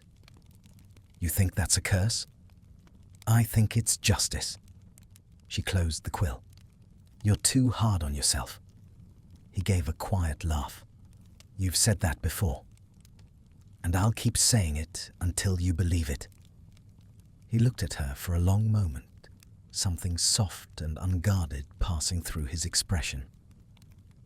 "Do you ever tire of saving people who don't want to be saved?" "I don't save people," she said. "I remind them that they can save themselves." He turned away, his throat tight.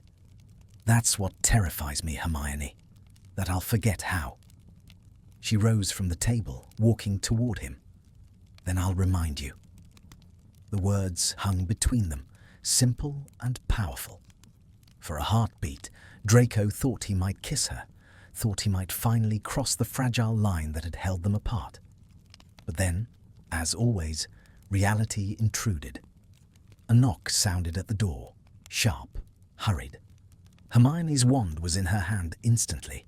Draco moved beside her. "Stay back," he murmured. The door creaked open, revealing Harry, his cloak damp from the fog. His expression was grave. "We found something," he said without preamble. "You both need to come with me." The Ministry's war room was dimly lit, filled with parchment maps and enchanted models of England's countryside. At its centre hovered a spectral projection, a cluster of glowing dots representing recent magical disturbances. "This," Harry said, pointing to a spot near Wiltshire, "was detected early this morning. A surge of dark energy, stronger than anything we've seen since Voldemort. And it's moving." Hermione's brow furrowed. "Moving?" "Like it's alive," Harry confirmed. "We think it's a ritual, something meant to draw power from the remnants of the old mark. And according to the pattern, it's circling toward London." Draco stepped forward, his face pale. "Toward me?" "Yes." Hermione's voice was steady. "Then we stop it before it reaches him." Harry hesitated. "You realize what that means? Whoever's leading them isn't just using the old spells. They're using Malfoy blood. The mark was bound to his line. That's how they're channeling it." Draco went still. "You're saying they need me to complete it?" Harry met his gaze. "Exactly." The room fell silent. Hermione turned to Draco, her expression fierce. "Then we end it at its source." He looked at her, something like fear flickering behind his calm exterior. "You'd walk into that for me?" "Not for you," she said softly. "For us. For everything we've fought for." He stared at her, unable to speak. The weight of her words settled in his chest, heavy and aching. They prepared that night. Harry assembled a small team, trusted Aurors who had fought beside them in the war. Hermione gathered her notes, cross-referencing spells from their archives, while Draco studied old Malfoy grimoires for any clue to the ritual's design. By midnight, they apparated to the edge of Wiltshire, where the ruins of old wards shimmered faintly in the moonlight. The air smelled of earth and ash. Ahead, the forest loomed dark and twisted, the trees whispering like conspirators. "Stay close," Harry murmured. "They'll be expecting us." Draco moved beside Hermione, his wand steady. "You shouldn't have come," he said under his breath. "You say that every time," she whispered back. "And yet, here I am." They pushed through the trees, following the pull of the magic. The deeper they went, the colder it became. Frost rimed the leaves, though it was nearly spring. Then, through the clearing, they saw it, a circle of robed figures surrounding a burning sigil carved into the earth. The symbol pulsed with sickly green light, twisting like a living thing. At its center stood a tall figure cloaked in black, his face hidden by a hood. "Malfoy!" The voice rang out, low and sharp. "You come willingly to your inheritance." Draco's stomach turned to ice. He knew that voice, Lucius Malfoy's most devoted follower, a man thought dead years ago. "Not," he said quietly. The hooded man laughed. "You bear the blood. You will finish what he began." Draco raised his wand. "Not anymore." Spells erupted across the clearing. Green and gold light flashed between the trees, the air alive with the crack of magic. Hermione moved like lightning, shielding Draco as curses tore through the ground. Harry's team flanked the circle, dismantling the ritual lines one by one. But Not's power was immense. The sigil pulsed brighter, the earth trembling beneath their feet. "You can't destroy what's in your blood!" Not shouted, hurling a curse that Draco barely deflected. The spell struck the ground near Hermione, throwing her backward. "Hermione!" Draco ran to her side, kneeling as she struggled to breathe. "Stay with me." "I'm fine," she gasped, though blood stained her sleeve. "Finish it." He turned back toward the circle, rage flooding through him. Raising his wand, he shouted an incantation older than any spell he had ever spoken, one he'd read hours before in the Malfoy archives. "Oblivio sanguinis!" the sigil screamed, light bursting outward like shattered glass. The sound was deafening, the ground splitting with cracks of pure energy. The ritual collapsed, the figures thrown to the earth. When the light faded, the forest was still. Smoke rose from the broken earth, and the sigil's glow was gone. Draco stood trembling, the wand heavy in his hand. The others were stirring, Harry shouting orders, but he heard none of it. His gaze was fixed on Hermione, who was struggling to stand. He reached her, pulling her close before she could protest. "You're hurt." "I'll live," she whispered, wincing. He brushed a strand of hair from her face. "It's over." She looked up at him, eyes bright despite the exhaustion.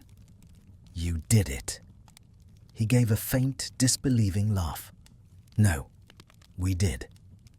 In that moment, surrounded by the ruins of everything that had tried to destroy him, Draco realized that for the first time in his life, he felt free, not from his past, but from its power. And as Hermione leaned against him, her hand finding his, he understood what freedom truly meant. It wasn't forgetting. It was remembering, and choosing to go on anyway. Above them, the dawn began to break, pale and gold, washing the forest in light. The war was over. At last, they could begin again. Morning light broke over Wiltshire like a slow-burning ember. The forest that only hours before had been alive with curses and screams now lay in stillness. Smoke rose in thin white threads from the charred earth where the ritual circle had been. The wind moved softly through the ruined clearing, carrying with it the faint scent of ash and rain. Draco stood at the edge of the shattered sigil, his cloak torn, his wand still trembling in his hand. Around him, the ministry auras moved methodically through the wreckage, binding the fallen cultists and checking for survivors. Harry was already giving orders, his voice steady despite the exhaustion that hung over them all. But Draco barely heard him. His gaze was fixed on Hermione, who sat on a fallen branch nearby, her sleeve torn and bloodied, her face pale with fatigue. She was alive, thank Merlin, but every breath she took seemed to shake him to his core. He crossed the clearing, ignoring the eyes that followed him. When he reached her, he knelt without a word, pulling a flask of water from his cloak. "Drink," he said softly. Hermione accepted it, her fingers brushing his. "You look worse than I do," she murmured. "Impossible," he said, but there was no humor in his voice. "You should be in St. Mungo's." "I've had worse." She smiled faintly, though it didn't reach her eyes. "Besides, they'd only keep me for observation and lecture me for working without clearance." He studied her for a long moment. Her curls were damp with sweat and rain, her wand hand trembling slightly. Yet there was a calmness in her that humbled him. She was always like this after a battle, quiet steady, holding the world together while everyone else tried to make sense of it. "You shouldn't have come," he said finally. "You keep saying that," she replied, "and you keep being wrong." He gave a small, weary laugh and sat beside her. "You could have died. So could you." "That would have been easier," he said before he could stop himself. Hermione turned sharply toward him. "Don't say that. It's true." He stared out across the clearing, his voice low. "Every time I think I've escaped the past, it drags me back. The manor, the mark, Not, they're all ghosts I can't shake." "You're not the only one haunted by ghosts," Hermione said gently. "The difference is you face yours. You don't run from them anymore." He looked at her, the words sinking deep. "I only face them because you make me." "Then I'll keep doing it," she said simply. For a moment, he didn't trust himself to speak. The morning light filtered through the trees, gilding her hair, and something in him ached with the strange beauty of it. By afternoon, the auras had secured the remaining cultists and dismantled the remnants of the ritual. Reports were sent to the ministry, and Harry ordered the area sealed off until further investigation could be completed. But the immediate danger was over. Draco and Hermione were taken to St. Mungo's for evaluation despite their protests. The healers clucked over them both, muttering spells to mend bruises and seal cuts. Draco endured it silently, his gaze flicking every so often to Hermione, who rolled her eyes at the fuss but didn't argue. When the healers finally left them alone in the quiet of the ward, Hermione exhaled and leaned back against her pillow. "If I never see another battle again, it'll be too soon," she said. Draco, sitting in the chair beside her bed, smirked faintly. "You say that every time." "This time, I mean it." "Do you?" he asked softly. She opened her eyes and looked at him. "I'm tired, Draco. Not of the work, but of the fighting. It never ends." "It ends when people like us stop it," he said quietly. Hermione studied him, her brows softening. "You've changed." He smiled without humor. "That's what nearly dying does." "No," she said. "It's what living does." Her words caught him off guard. For so long he had thought of himself as a survivor, not someone who truly lived. Survival was mechanical. It was endurance. But what Hermione offered was different. She was offering him a way to exist beyond guilt, beyond shame. When she turned her gaze away, he reached for her hand almost without thinking. His fingers brushed hers, tentative at first, then firmer as she didn't pull away. "I thought I'd lost you," he admitted quietly. "You almost did," she said, smiling faintly. "You're not rid of me that easily." The corners of his mouth lifted in return, but his chest felt tight. He looked down at their hands, hers warm, his still trembling. "I don't know what this is between us, Hermione. Friendship? Forgiveness? Something more?" She didn't answer immediately. "Does it have to be anything?" He frowned slightly. She continued, her voice softer now. "Maybe it's just being seen. After everything, we both needed that.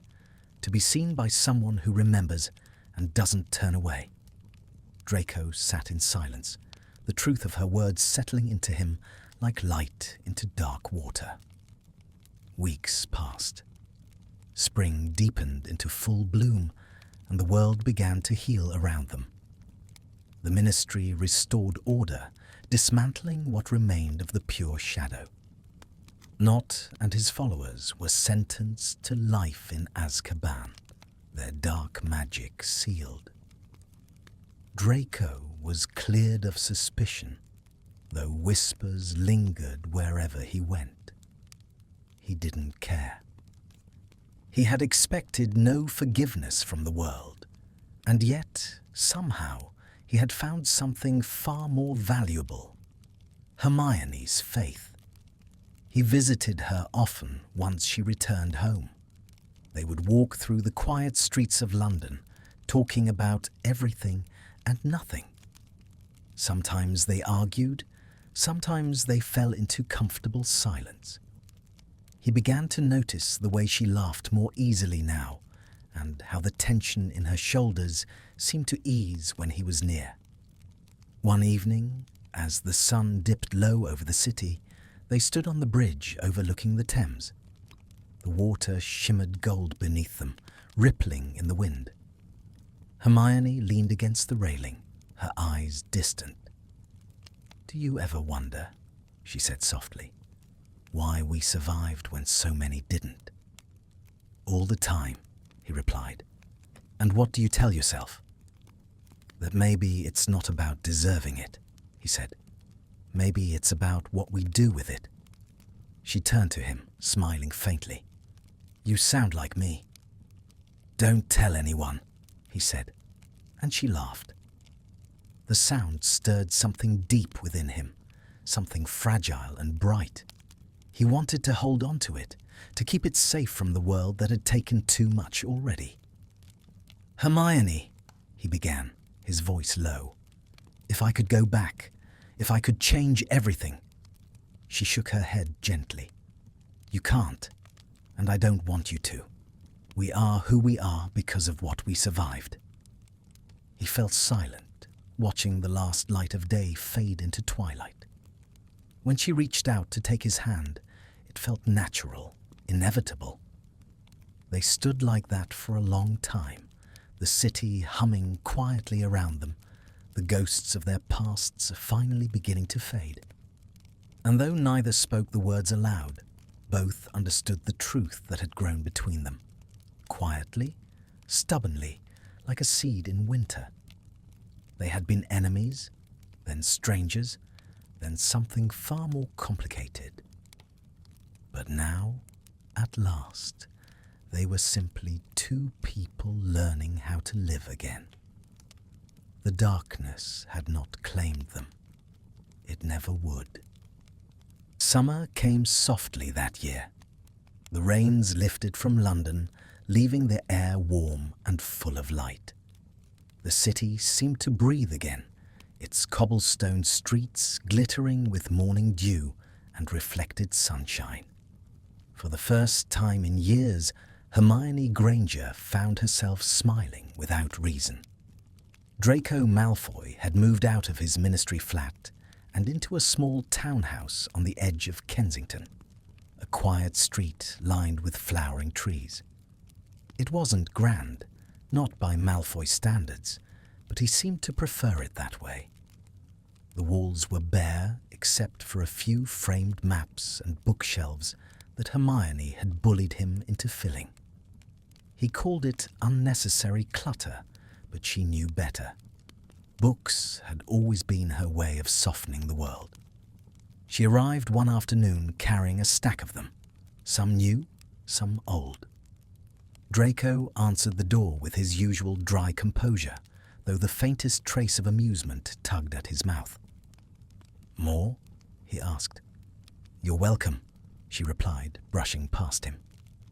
He watched her set the books down on the table, the sunlight glinting on her hair. "If this continues," he said, "I'll have to expand the house. Then you'll have to read them all before you complain." He smiled, faint but genuine. "You never change. And yet you seem to think that's a good thing." "It is," he said quietly. She paused at that. It wasn't often that he said anything so plain, but the air between them had grown gentler since Wiltshire. No longer sharp with old guilt, but tempered by understanding. They took tea in the garden, where the scent of honeysuckle drifted on the air. Hermione watched a sparrow land on the edge of the stone fountain and drink, its reflection trembling in the water. The world felt simple for once, peaceful.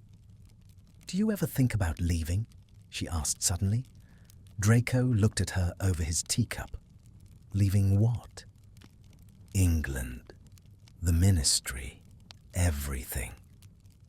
He leaned back in his chair. I used to. There were days I wanted to disappear, start over somewhere no one knew my name. But then I realized I'd just be running again, and I've had enough of that. Hermione nodded. I understand. I used to think the same, right after the war, that if I could escape, I could forget. But forgetting isn't healing. No, he said softly. It isn't. The wind stirred through the garden, carrying the faint chime of a neighbor's bell. I saw Potter yesterday, Draco said after a moment. He asked if I'd consider lecturing at the Ministry's Academy. Something about teaching younger wizards the dangers of dark magic. Hermione's eyes brightened. That's wonderful. He frowned. It's absurd. Who would trust me to lecture on redemption? I would, she said simply. And if you think about it, there's no one better. You've lived it. He looked at her, something unreadable flickering across his face. You always make me sound nobler than I am. She smiled. Someone has to. For a while, they sat in silence, listening to the hum of bees among the flowers. Hermione felt the heaviness that had shadowed them for months begin to fade, replaced by a quiet certainty she couldn't name. As twilight fell, they walked through Kensington Gardens. The sky above was streaked in rose and silver, and the scent of rain lingered faintly in the air. Children's laughter echoed in the distance, fading as the sun slipped lower. Hermione spoke first. Do you remember the first time you saw me after the war? Draco glanced sideways at her. At the ministry, you were giving orders to 3 senior officials who looked terrified. She laughed. That sounds right. You were different, he said. Colder, maybe, but stronger too. I remember thinking you'd survived better than anyone else. She stopped walking. I didn't, she said softly. I just learned to hide the parts that didn't. Draco turned toward her, the fading light catching the pale line of his scar. Then maybe we're both better at pretending than we thought. Hermione met his eyes, and for a heartbeat neither looked away. The air between them felt charged, soft, dangerous, inevitable. But Draco broke the silence first. I don't know what happens next, he said quietly. For me, for us. Hermione smiled, though her voice trembled. Then let's not ruin it by guessing. He nodded, though he didn't move. They stood like that until the sky turned dark and the first stars appeared, fragile points of light scattered across the indigo dome.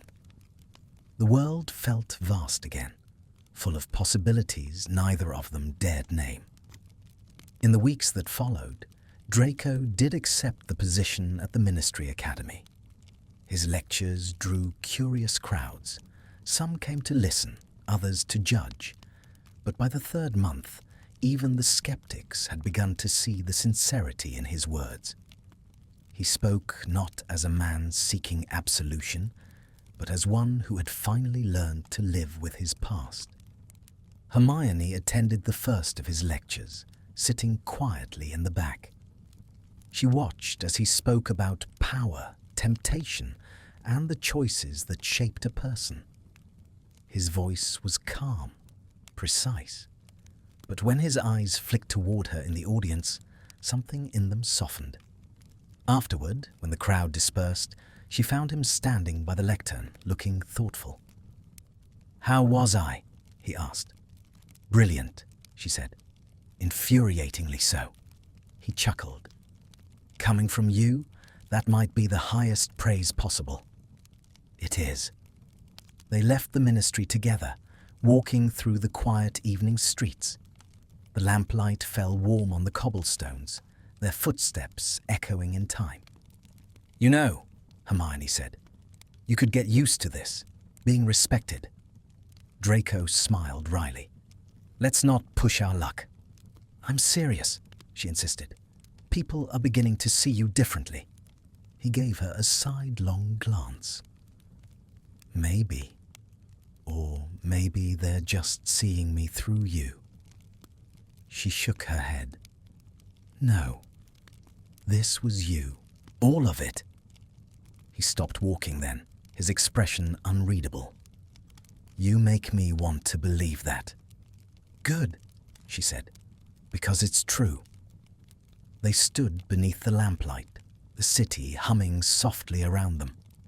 Hermione could feel her heart racing, though the world itself seemed to slow. She wanted to tell him everything she had held back since that night in Wiltshire, but the words caught in her throat. And then, without speaking, he stepped closer. The space between them vanished. His hand came up to brush a strand of hair from her face, and she didn't move away. The world blurred around them. Lamplight, wind, the faint, distant sound of the river.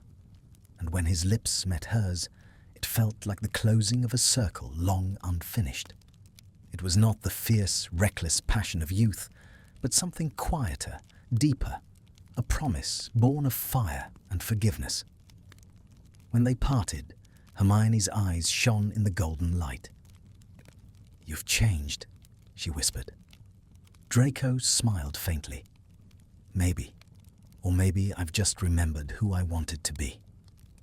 They walked on, hand in hand, through the sleeping city. Above them, the stars burned steady and bright, and for once, neither of them looked back. Whatever waited ahead, love, redemption, or the slow healing of two broken souls, they would face it together. And in the quiet magic of that night, it finally felt like enough. Autumn returned as it always did, painting the city in gold and rust. Leaves fluttered down over the cobblestones like drifting embers, and the air carried that sharp, earthy scent that always made Hermione feel as if the world were turning a page. Life had settled into something resembling peace, though neither she nor Draco ever quite trusted stillness. They both knew how quickly peace could fracture, yet this time it did not. The weeks rolled gently into one another. Draco's lectures at the academy grew in reputation, his classes full of young witches and wizards, eager to hear the quiet, measured voice of a man who had once stood on the other side of everything they'd been taught. He never glorified his past, nor did he wallow in it. He spoke of choices, consequences, and courage, the kind that came not from defiance, but from change. Hermione, meanwhile, was thriving at the Department of Magical Law Enforcement.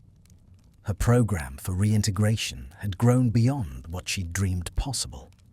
Even Kingsley had commended her work, calling it the kind of peace that isn't built by wands, but by will. And still, despite her success, Hermione's thoughts always circled back to him, to Draco. She saw him often, more often than she would ever admit aloud. Sometimes at the ministry, where he'd meet her for lunch with that quiet half-smile of his. Sometimes at his townhouse, where she'd sit reading by the fire while he marked essays in his sharp, meticulous handwriting. They rarely spoke of the past now. There was no need. But on this particular evening, a chill in the wind reminded Hermione that even peace had its seasons. She arrived at Draco's door as the first hints of twilight touched the sky. The sound of music drifted faintly from inside. A slow, melancholy tune played on a gramophone. When she entered, she found him standing by the window, watching the street below. "You look like you're thinking yourself into trouble," she said lightly. He turned, and a small smile ghosted across his lips. Old habits die hard. Hermione set down her bag and crossed to him. "What's troubling you?" Draco hesitated, then gestured toward the newspaper on the table. The headline read, "Pure Shadow Leader Dies in Azkaban. Investigation closed." "So it's over," she said softly. "Yes," he replied, though his voice was far away. "Over." She touched his arm. "You don't believe it." "I don't know what to believe," he admitted. For so long, every part of me expected another ghost to come crawling out of the dark. Now that there's silence, I find I don't know how to live in it. "You'll learn," Hermione said gently. "You already are." He looked at her, eyes pale and searching. "Do you really think people like us ever stop looking backward?" Hermione considered. "No, but I think one day we stop seeing monsters when we do." He gave a quiet laugh, then covered her hand with his. "You always know how to ruin a perfectly good brood." "Someone has to keep you from turning into a poet," she teased. "I'd have been a dreadful one," he said. They both smiled then, soft, shared, the kind of smile born from knowing each other too well. The gramophone crackled softly in the background, the notes winding through the room like a charm. Later that night, they walked through the streets of London together. The lamplight fell golden across the pavement, and the city hummed softly, alive with magic and memory. Hermione pulled her cloak tighter around her shoulders, the air cool enough to make her breath visible. "Do you ever miss it?" Draco asked after a while. "The chaos, the fight." She glanced at him. "No, I miss the purpose sometimes, but not the war." He nodded slowly. "I think that's what frightens me. Without the fight, who am I?" Hermione stopped walking. "You're the man who teaches others not to repeat your mistakes. You're the man who found his way back." Draco looked at her for a long moment. "You make me sound better than I am. I make you sound like the man I see." He exhaled, his breath misting in the cold. "You're infuriating." "And yet," she said, "you keep walking beside me." He smiled faintly. "Perhaps I'm a glutton for punishment." They continued on, their footsteps echoing softly. The city was quieter now, the night settling around them like an old friend. Somewhere in the distance, a clock chimed 9 times.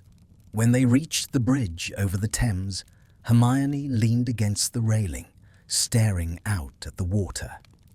It glimmered beneath the lights, rippling with the faintest reflection of the stars.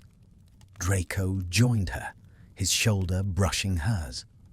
"I never thanked you," he said quietly. "For what?" "For refusing to give up on me, for making me believe I could be more than what I was." Hermione smiled, though her eyes glistened. "You don't have to thank me for that." "Maybe not, but I will anyway." They stood in silence, the world stretching wide and endless before them. Then Draco reached into his pocket and drew out a small weathered object, a wand broken cleanly in 2. "My father's," he said. "I've kept it all this time, as a reminder." Hermione looked at it for a long moment. "Of who you were?" "No," he said. "Of who I'll never be again." He dropped it into the river. The pieces vanished beneath the surface with barely a ripple. Hermione's hand found his. "It's strange," she murmured. "After everything, it still feels like we're standing at the beginning." Draco squeezed her hand lightly. "Maybe we are."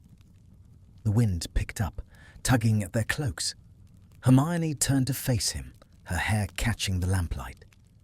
There was something in her expression, soft and certain, that made Draco's heart ache in the best way. "Do you think we'll ever stop being afraid?" she asked quietly. "I hope not," he said. "Fear keeps us human." "Hope keeps us alive," she replied. He smiled then, the rare kind that reached his eyes. "You've always had more of that than I deserve." She shook her head, her gaze never leaving his. "It's not about what you deserve. It's about what you've become." And there, beneath the lights of the bridge, with the river whispering below and the city stretching out before them, Draco leaned forward and kissed her. It was not the desperate, fragile thing it had been months ago, but something sure and quiet, like a promise finally fulfilled. When they parted, Hermione rested her forehead against his. "We'll be all right," she whispered. He closed his eyes. "I know." The night wrapped around them, soft and eternal. Somewhere in the distance, church bells chimed the hour, carrying their echoes over the river. And for the first time since either could remember, there was no fear in the sound, only peace. The war was long over. The ghosts were silent. What remained was something far rarer. Two hearts still learning how to heal, and the fragile, luminous certainty that they would do so together. Draco glanced toward the horizon, where the faintest hint of dawn was beginning to rise. "Look," he murmured, "the light's coming." Hermione followed his gaze, and for a moment they both stood perfectly still, watching the sky grow brighter. The world was not perfect. It never would be. But it was theirs now, unfinished, uncertain, and full of life. And as the first rays of morning touched the water, the past finally loosened its hold, leaving only the future, wide open and waiting.